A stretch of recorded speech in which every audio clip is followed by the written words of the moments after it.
here today to talk to you about the evaluation of terrain on battlefields. We cannot overestimate the impact of terrain that it has on a battle.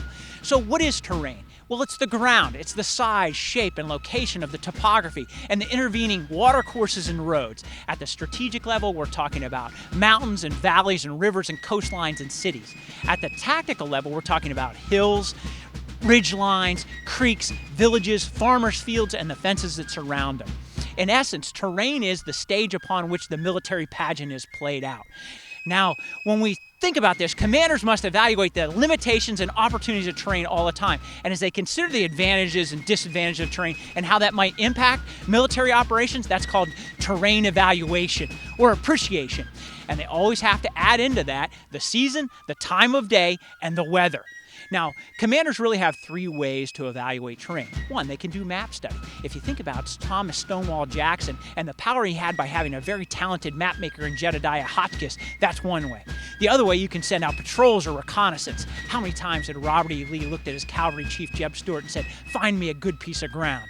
And then the final way, commanders can walk the ground themselves. I imagine when George Gordon Meade arrives at Gettysburg after the first day's fight, he meets with his generals and will spend the rest of that night riding the high ground that his army will stand on for the next 2 days.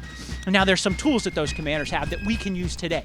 One is the acronym COCOA. C-O-C-O-A. The first C is critical or key terrain. This is terrain that if either side occupies, they'll have a distinct advantage. The O stands for observation and fields of fire. Terrain that helps you see, that would be the observation, or terrain for which you can put on your infantry and artillery, and now they can cover those fields with shot and shell. The next C is for cover and concealment. Concealment means terrain that blocks something from being able to observe you, and cover is terrain that keeps you out of somebody's field of fire. And in the Civil War, where everything is a direct fire weapon, oftentimes cover and concealment is one and the same.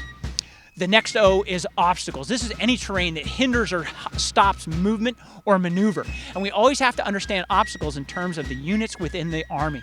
So thick forest might prevent artillery from operating in there, but not have any impact to infantry. And finally, we'll talk about avenues of advance. This is terrain that facilitates movement or maneuver. It can be for retreats or advance. Now, when commanders consider that terrain, they must always do so in light of their mission, the operation, the units that they have assigned, and their level of command. Now, the impact of terrain in the Civil War was great. In fact, the names of the pieces of terrain that impact in Civil War battlefields ring through our nation's history.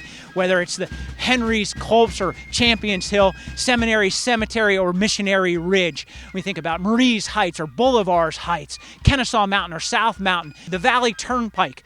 Even when we come to simple things like the cornfield, the wheat field, the peach orchard, and the hornet's nest, the West Woods and the wilderness. Now, these are named pieces of terrain, but on every battlefield, there's literally hundreds, if not thousands, of individual pieces of terrain that made all the difference in how those battles turned out.